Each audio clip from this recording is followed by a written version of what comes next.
The Fortress Unvanquishable. Save for Sacnoth.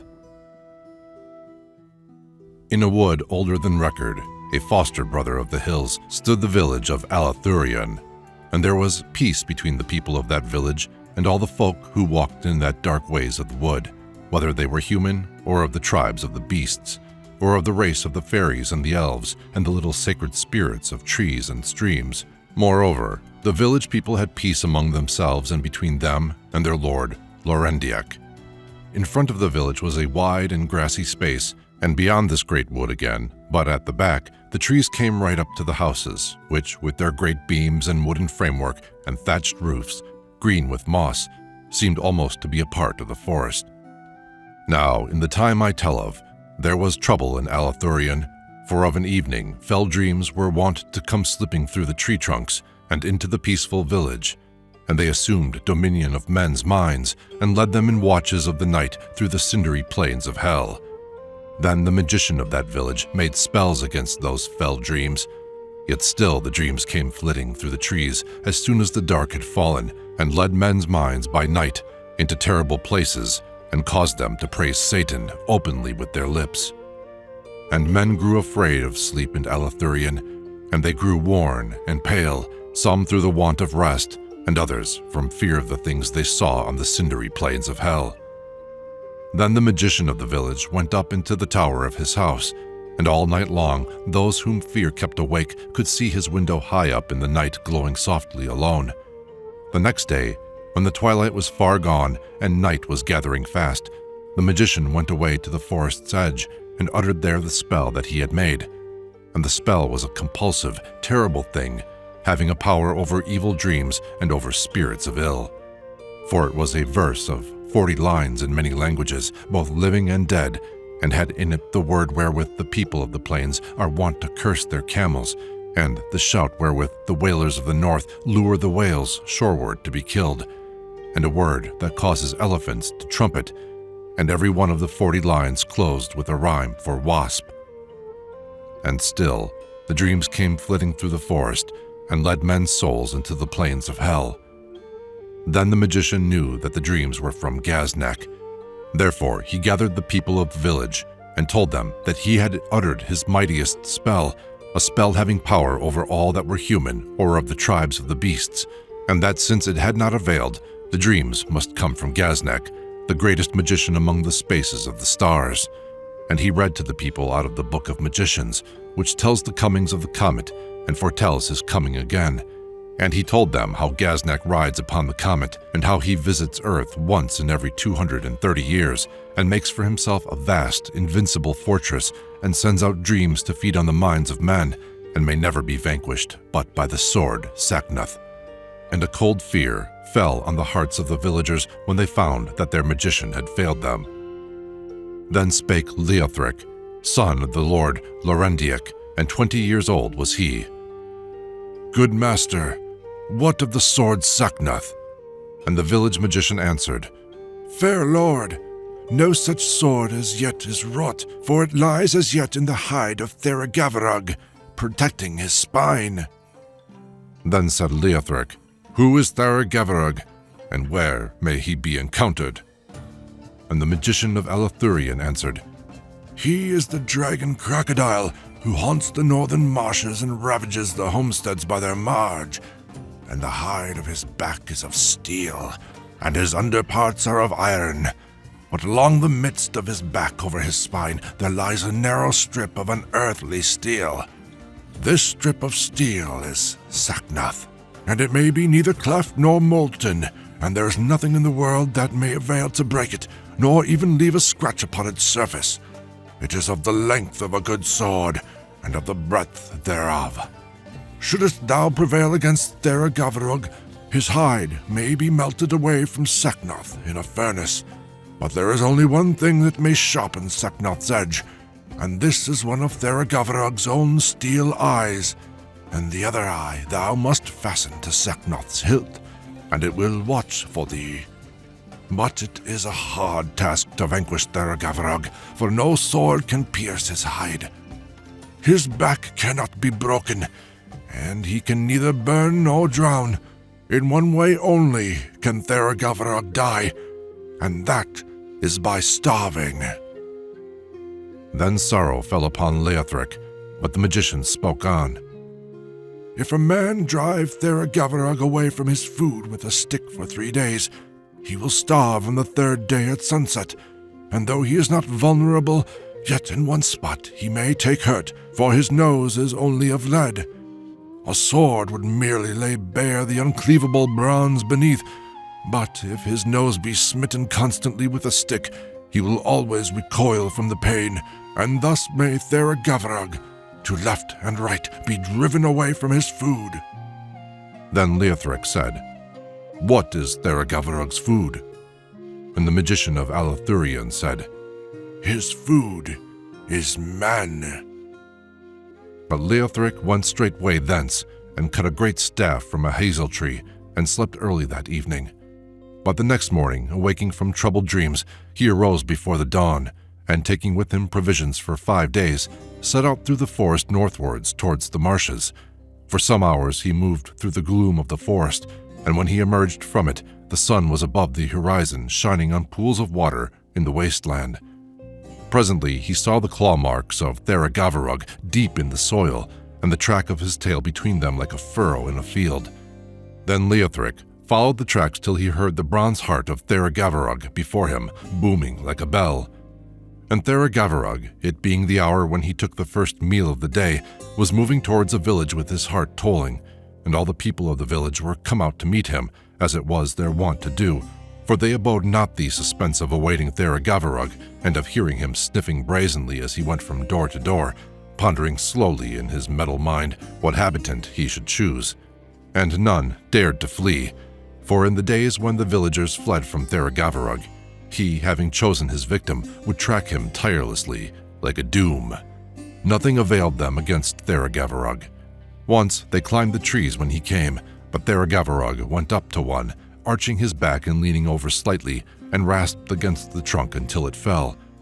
And when Leothric came near, Theragatharug saw him out of one of his small steel eyes, and came towards him leisurely, and the echoes of his heart swirled up through his open mouth.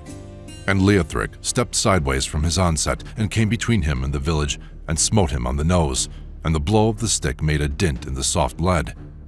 And Theragatharug swung clumsily away, uttering one fearful cry like the sound of a great church bell that had become possessed of a soul that fluttered upward from the tombs at night, an evil soul, giving the bell a voice. Then he attacked Leothric, snarling, and again Leothric leapt aside and smote him on the nose with his stick. Theragatharug uttered like a bell, howling, and whenever the dragon crocodile attacked him or turned towards the village, Leothric smote him again. So all day long Leothric drove the monster with the stick, and he drove him farther and farther from his prey, with his heart tolling angrily and his voice crying out for pain. Towards evening, Theragatharug ceased to snap at Leothric, but ran before him to avoid the stick, for his nose was sore and shining. And in the gloaming, the villagers came out and danced to cymbal and psaltery. When Theragatharug heard the cymbal and psaltery, hunger and anger came upon him, and he felt as some lord might feel who was held by force from the banquet in his own castle, and heard the creaking spit go round and round, and the good meat crackling on it. And all that night he attacked Leothric fiercely, and ofttimes nearly caught him in the darkness, for his gleaming eyes of steel could see as well by night as by day. And Leothric gave ground slowly till the dawn, and when the light came, they were near the village again, yet not so near to it as they had been when they encountered, for Leothric drove Theragatharug further in the day than Theragatharug had forced him back in the night. Then Leothric drove him again with his stick till the hour came when it was the custom of the dragon crocodile to find his man. 1/3 of his man he would eat at the time he found him, and the rest at noon and evening. But when the hour came for finding his man, a great fierceness came on Theragatharug, and he grabbed rapidly at Leothric, but could not seize him, and for a long while neither of them would retire. But at the last, the pain of the stick on his leaden nose overcame the hunger of the dragon crocodile, and he turned from it howling. From that moment, Theragatharug weakened. All that day Leothric drove him with his stick, and at night both held their ground. And when the dawn of the 3rd day was come, The heart of Theragavarug beat slower and fainter. It was as though a tired man was ringing a bell. Once Theragavarug nearly seized a frog, but Leothric snatched it away just in time. Towards noon, the dragon crocodile lay still for a long while, and Leothric stood near him and leaned on his trusty stick. He was very tired and helpless, but had more leisure now for eating his provisions. With Theragavarug, the end was coming fast, and in the afternoon his breath came hoarsely, rasping in his throat. It was as the sound of many huntsmen blowing blasts on horns, and towards evening his breath came faster, but fainter, like the sound of a hunt going furious to the distance and dying away, and he made desperate rushes towards the village, but Leothric still leapt about him, battering his leaden nose. Scarce audible now at all was the sound of his heart. It was like a church bell tolling beyond hills for the death of someone unknown and far away. Then the sun set and flamed in the village windows, and a chill went over the world, and in some small garden a woman sang, and Theragavarug lifted up his head and starved, and his life went from his invulnerable body, and Leothric lay down beside him and slept. And later in the starlight, the villagers came out and carried Leothric, sleeping, to the village, all praising him in whispers as they went. They laid him down upon a couch in a house, and danced outside in silence without psaltery or cymbal. And the next day, rejoicing, to Alethurion they hauled the dragon crocodile, and Leothric went with them, holding his battered staff, and a tall, broad man, who was smith of Alethurion, made a great furnace, and melted Theragavarug away till only Sacnoth was left, gleaming among the ashes. Then he took one of the small eyes that had been chiseled out and filed an edge on Sacnoth, and gradually the steel eye wore away facet by facet, but ere it was quite gone it had sharpened redoubtably Sacnoth. But the other eye they sent in the butt of the hilt, and it gleamed there bluely. And that night Leothric arose in the dark and took the sword, and went westwards to find Gaznak, and he went through the dark forest till the dawn, and all the morning, and till the afternoon. But in the afternoon he came into the open and saw in the midst of the land where no man goeth, the fortress of Gaznak, mountainous before him, little more than a mile away.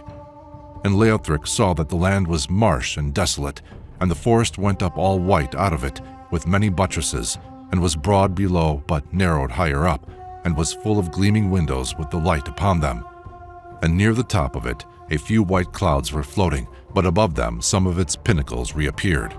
Then Leothric advanced into the marshes, and the eye of Theragavarug looked out warily from the hilt of Sacnoth, for Theragavarug had known the marshes well, and the sword nudged Leothric to the right or pulled him to the left, away from the dangerous places, and so brought him safely to the fortress walls. And in the walls stood doors like precipices of steel, all studded with boulders of iron, and above every window were terrible gargoyles of stone, and the name of the fortress shone on the wall, writ large in letters of brass: "The Fortress Unvanquishable, save for Sacnoth." Then Leothric drew and revealed Sacnoth, and all the gargoyles grinned, and the grin went flickering from face to face right up into the cloud-abiding gables. And when Sacnoth was revealed, and all the gargoyles grinned, it was like the moonlight emerging from a cloud to look for the first time upon a field of blood, and passing swiftly over the wet faces of the slain that lie together in the horrible night. Then Leothric advanced towards a door, and it was mightier than the marble quarry Sacramona, from which of old men cut enormous slabs to build the Abbey of the Holy Tears. Day after day they wrenched out the very ribs of the hill until the abbey was builded, and it was more beautiful than anything in stone. Then the priests blessed Sacramona, and it had rest, and no more stone was ever taken from it to build the houses of men. And the hill stood looking southwards, lonely in the sunlight, defaced by that mighty scar, so vast was the door of steel. And the name of the door was the Port Resonant, the way of egress for war.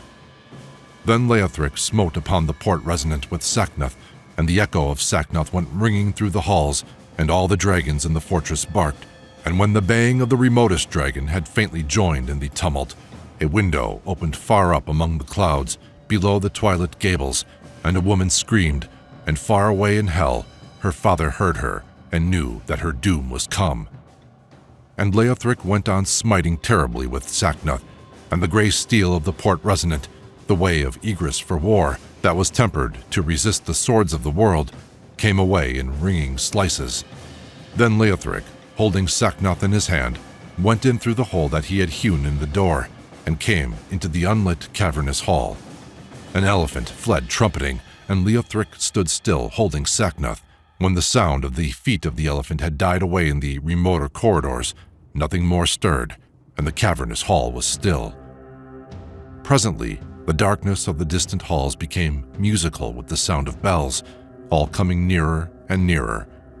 Still, Leothric waited in the dark, and the bells rang louder and louder, echoing through the halls, and there appeared a procession of men on camels riding 2 by 2 from the interior of the fortress, and they were armed with scimitars of Assyrian make and were all clad with mail, and chainmail hung from their helmets about their faces and flapped as the camels moved. And they all halted before Leothric in the cavernous hall, and the camel bells clanged and stopped. And the leader said to Leothric, "The Lord Gaznak has desired to see you die before him. Be pleased to come with us, and we can discourse by the way of the manner in which the Lord Gaznak has desired to see you die." And as he said this, he unwound a chain of iron that was coiled upon his saddle, and Leothric answered, "I would fain go with you, for I am come to slay Gaznak." Then all the camel guard of Gaznak laughed hideously, disturbing the vampires that were asleep in the measureless vault of the roof. And the leader said, "The Lord Gaznak is immortal, save for Sacnoth, and weareth armor that is proof even against the Sacnoth himself, and hath a sword, the second most terrible in the world." Then Leothric said, "I am the lord of the sword Sacnoth." And he advanced towards the camel guard of Gaznak, and Sacnoth lifted up and down in his hand as though stirred by an exultant pulse. Then the camel guard of Gaznak fled, and the riders leaned forward and smote their camels with whips, and they went away with a great clamor of bells through colonnades and corridors and vaulted halls, and scattered into the inner darknesses of the fortress. When the last sound of them had died away, Leothric was in doubt which way to go, for the camel guard was dispersed in many directions. So he went straight on till he came to a great stairway in the midst of the hall. Then Leothric set his foot in the middle of a wide step and climbed steadily up the stairway for 5 minutes. Little light was there in the great hall through which Leothric ascended, for it only entered through arrow slits here and there, and in the world outside, evening was waning fast. The stairway led up to 2 folding doors, and they stood a little ajar, and through the crack, Leothric entered and tried to continue straight on, but could get no farther, for the whole room seemed to be full of festoons of ropes which swung from wall to wall and were looped and draped from the ceiling. The whole chamber was thick and black with them. They were soft and light to the touch like fine silk, but Leothric was unable to break any one of them, and though they swung away from him as he pressed forward, yet by the time he had gone 3 yards, they were all about him like a heavy cloak. Then Leothric stepped back and drew Sacnoth, and Sacnoth divided the ropes without a sound, and without a sound the severed pieces fell to the floor.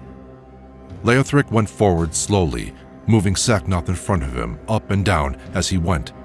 When he was come into the middle of the chamber, suddenly, as he parted with Sacnoth a great hammock of strands, he saw a spider before him that was larger than a ram, and the spider looked at him with eyes that were little, but in which there was much sin, and said, "Who are you that spoil the labor of years, all done to the honor of Satan?"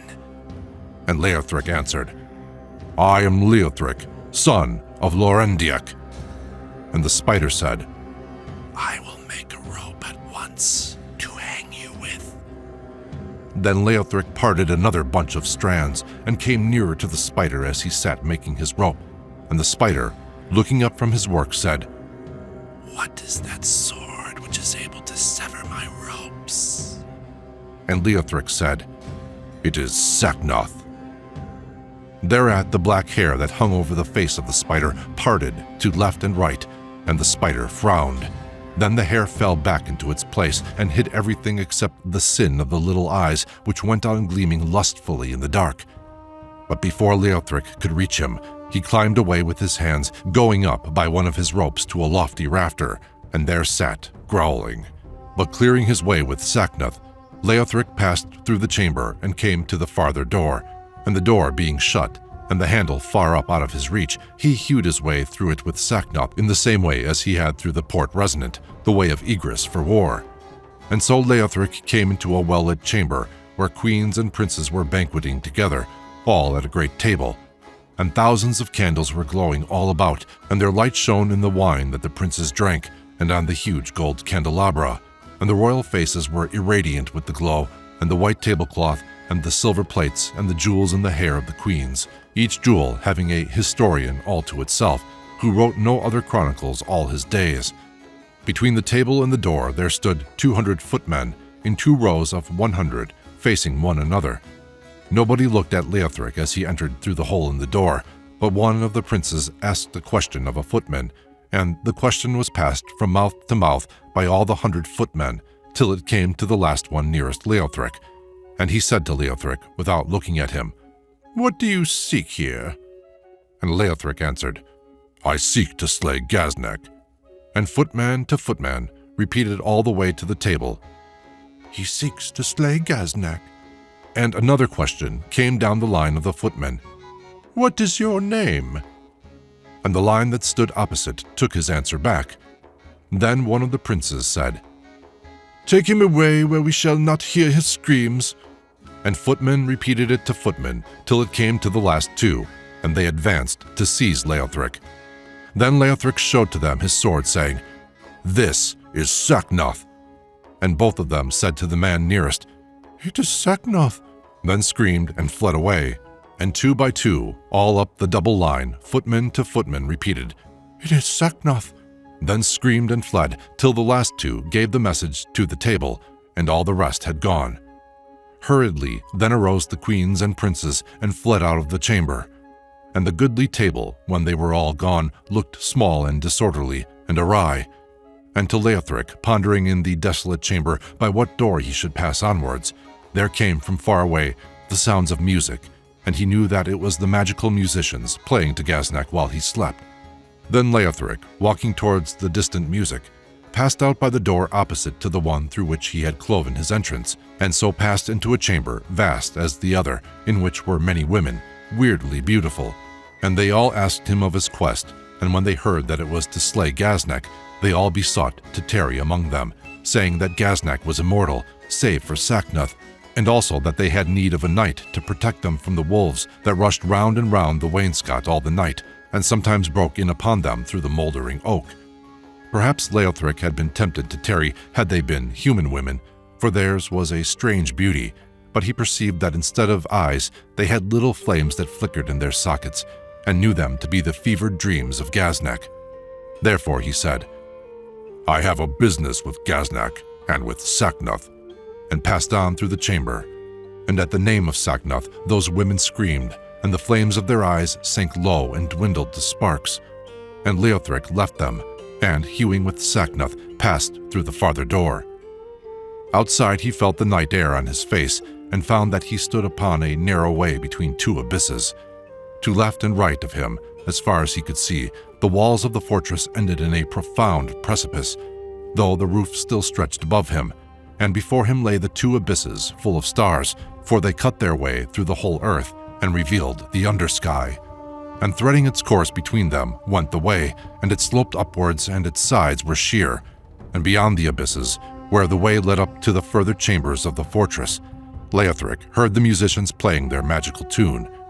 So he stepped on to the way, which was scarcely a stride in width, and moved along it, holding Sacnoth naked. And to and fro beneath him in each abyss whirred the wings of vampires passing up and down, all giving praise to Satan as they flew. Presently he perceived the dragon Thok lying upon the way, pretending to sleep, and his tail hung down into one of the abysses. And Leothric went towards him, and when he was quite close, Thok rushed at Leothric, and he smote deep with Sacnoth, and Thok tumbled into the abyss screaming, and his limbs made a whirring in the darkness as he fell, and he fell till his scream sounded no louder than a whistle, and then could be heard no more. Once or twice Leothric saw a star blink for an instant and reappear again, and this momentary eclipse of a few stars was all that remained in the world of the body of Thok. And Lunk, The brother of Thok, who had lain in a little behind him, saw that this must be Sacnoth and fled, lumbering away. And all the while that he walked between the abysses, the mighty vault of the roof of the fortress still stretched over Leothric's head, all filled with gloom. Now, when the further side of the abyss came into view, Leothric saw a chamber that opened with innumerable arches upon the twin abysses, and the pillars of the arches went away into the distance and vanished in the gloom to left and right. Far down the dim precipice on which the pillars stood, he could see windows small and closely barred, and between the bars there showed at moments and disappeared again things that I shall not speak of. There was no light here except for the great southern stars that shone below the abysses, and here and there in the chamber, through the arches, lights that moved furtively without the sound of footfall. Then Leothric stepped from the way and entered the great chamber. Even to himself he seemed but a tiny dwarf as he walked under one of those colossal arches. The last faint light of evening flickered through a window painted in somber colors commemorating the achievements of Satan upon the earth. High up in the wall, the window stood, and the streaming lights of candles lower down moved stealthily away. Other light there was none, save for a faint blue glow from the steel eye of Theragavarug that peered restlessly about it from the hilt of Sacnoth. Heavily in the chamber hung the clammy odor of a large and deadly beast. Leothric moved slowly with the blade of Sacnoth in front of him, feeling for a foe, and the eye in the hilt of it looking out behind. Nothing stirred. If anything lurked behind the pillars of the colonnade that held aloft the roof, it neither breathed nor moved. The music of the magical musicians sounded from very near. Suddenly, the great doors on the far side of the chamber opened to left and right. For some moments, Leothric saw nothing move and waited clutching Sacnoth. Then, Wong Bongarak came towards him, breathing. This was the last and faithfulest guard of Gaznak, and came from slobbering just now his master's hand. More as a child than a dragon was Gaznak wont to treat him, giving him often in his fingers tender pieces of man, all smoking from his table.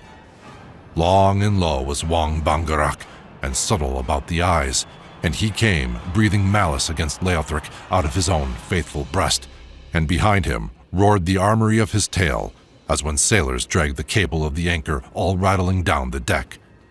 And well, Wong Bongarak knew that he now faced Sacnoth, for it had been his wont to prophesy quietly to himself for many years as he lay curled at the feet of Gaznak.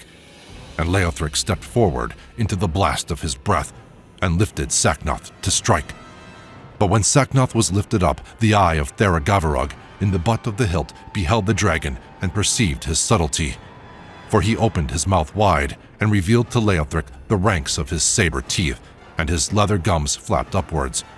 But while Leothric made to smite at his head, he shot forward scorpion-wise over his head the length of his armored tail. All this the eye perceived in the hilt of Sacnoth, who smote suddenly sideways.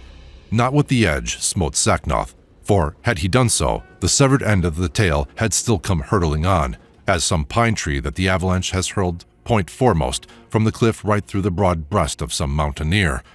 So had Leothric been transfixed, but Sacnoth smote sideways with the flat side of his blade and sent the tail whizzing over Leothric's left shoulder, and it rasped upon his armor as it went and left a groove upon it.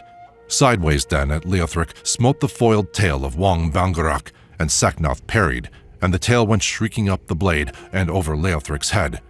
Then Leothric and Wong Bongarak fought sword to tooth, and the sword smote as only Sacnoth can, and the evil faithful life of Wong Bongarak the dragon went out through the wide wound.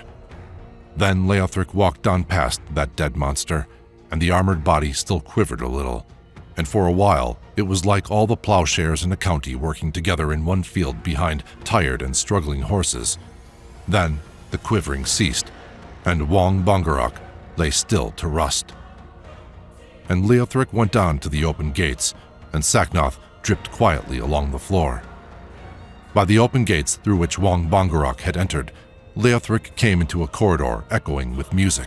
This was the first place from which Leothric could see anything above his head, for hitherto the roof had ascended into mountainous heights and had stretched indistinct in the gloom.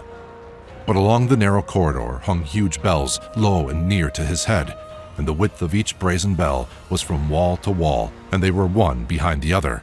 And as he passed under each, the bell uttered, and its voice was mournful and deep, like to the voice of a bell speaking to a man for the last time when he is newly dead. Each bell uttered once as Leothric came under it, and their voices sounded solemnly and wide apart at ceremonious intervals. For if he walked slow, these bells came closer together, and when he walked swiftly, they moved farther apart. And the echoes of each bell tolling above his head went on before him, whispering to the others. Once, when he stopped, they all jangled angrily till he went on again. Between these slow and boding notes came the sound of the magical musicians. They were playing a dirge now very mournfully. And at last, Leothric came to the end of the corridor of the bells, and beheld there a small black door, and all the corridor behind him was full of the echoes of the tolling, and they all muttered to one another about the ceremony, and the dirge of the musicians came floating slowly through them like a procession of foreign elaborate guests, and all of them boded ill to Leothric. The black door opened at once to the hand of Leothric, and he found himself in the open air in a wide court paved with marble. High over it shone the moon, summoned there by the hand of Gaznak.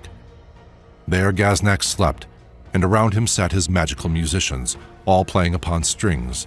And, even sleeping, Gaznak was clad in armor, and only his wrists and face and neck were bare. But the marvel of that place was the dreams of Gaznak, for beyond the wide court slept a dark abyss, and into the abyss there poured a white cascade of marble stairways, and widened out below into terraces and balconies with fair white statues on them, and descended again in a wide stairway, and came to lower terraces in the dark, where swart uncertain shapes went to and fro. All these were the dreams of Gaznak, and issued from his mind, and, becoming gleaming marble, passed over the edge of the abyss as the musicians played. And all the while, out of the mind of Gaznak, lulled by that strange music, went spires and pinnacles, beautiful and slender, ever ascending skywards. And the marble dreams moved slow in time to the music.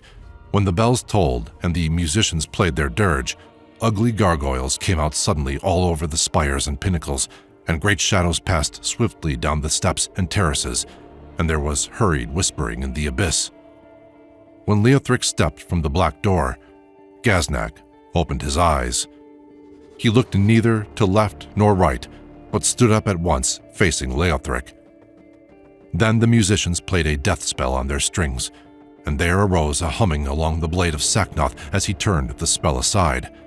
When Leothric dropped not down, and they heard the humming of Sacnoth, the magicians arose and fled, all wailing as they went upon their strings. Then Gaznak drew out screaming from its sheath the sword that was the mightiest in the world except for Sacnoth, and slowly walked towards Leothric, and he smiled as he walked, although his own dreams had foretold his doom. And when Leothric and Gaznak came together, each looked at each, and neither spoke a word. But they smote both at once, and their swords met, and each sword knew the other and from whence he came. And whenever the sword of Gaznak smote on the blade of Sacnoth, it rebounded gleaming, as hail from off slated roofs.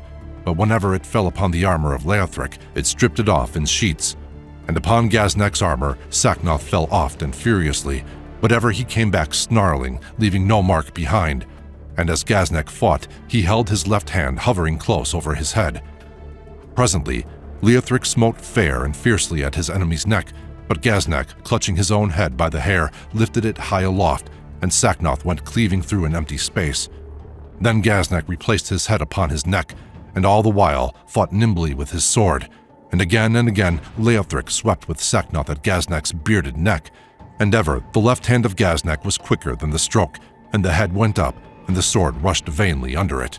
And the ringing fight went on till Leothric's armor lay all around him on the floor, and the marble was splashed with his blood, and the sword of Gaznak was notched like a saw from meeting the blade of Sacnoth. Still Gaznak stood unwounded and smiling still. At last Leothric looked at the throat of Gaznak and aimed with Sacnoth, and again Gaznak lifted his head by the hair, but not at his throat flew Sacnoth, for Leothric struck instead at the lifted hand, and through the wrist of it went Sacnoth whirring, as a scythe goes through the stem of a single flower. And bleeding, the severed hand fell to the floor, and at once blood spurted from the shoulders of Gaznek and dripped from the fallen head. And the tall pinnacles went down into the earth, and the wide fair terraces all rolled away, and the court was gone like the dew, and a wind came, and the colonnades drifted thence, and all the colossal halls of Gaznek fell, and the abysses closed up suddenly as the mouth of a man who, having told a tale, will forever speak no more. Then Leothric looked around him in the marshes where the night mist was passing away, and there was no fortress, nor sound of dragon or mortal. Only beside him lay an old man, wizened and evil and dead, whose head and hand were severed from his body. And gradually over the wide lands the dawn was coming up, and ever growing in beauty as it came, like to the peal of an organ played by a master's hand, growing louder and lovelier as the soul of the master warms, and at last giving praise with all its mighty voice. Then the birds sang, and Leothric went homeward, and left the marshes and came to the dark wood, and the light of the dawn ascending lit him upon his way. And into Alathurion he came ere noon, and with him brought the evil wizened head, and the people rejoiced, and their nights of trouble ceased. This is the tale of the vanquishing of the fortress Unvanquishable, save for Sacnoth, and of its passing away, as it is told and believed by those who loved the mystic days of old. Others have said, and vainly claim to prove, that a fever came to Alathurion and went away, and that this same fever drove Leothric into the marshes by night, and made him dream there and act violently with the sword. And others again say that there hath been no town of Alathurion, and that Leothric never lived. Peace to them. The gardener hath gathered up this autumn's leaves. Who shall see them again, or who wot of them? And who shall say what hath befallen in the days of long ago?